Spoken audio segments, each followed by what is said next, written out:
আমরা চলে আসলাম আবার তোমাদের মাঝে আমার একটা ছোট্ট ব্লগ ভিডিও নিয়ে। তো দেখো এদিকে কি রেসিপি করছি।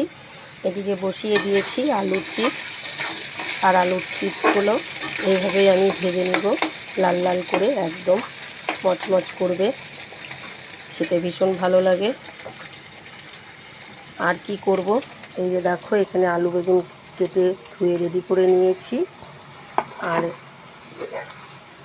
এই দেখো তোমাদের দাদাভাই ইলিশ মাছ নিয়ে চলে এসেছে, আর ইলিশ মাছটাও আমি ধুয়ে রেডি করে নিয়েছি।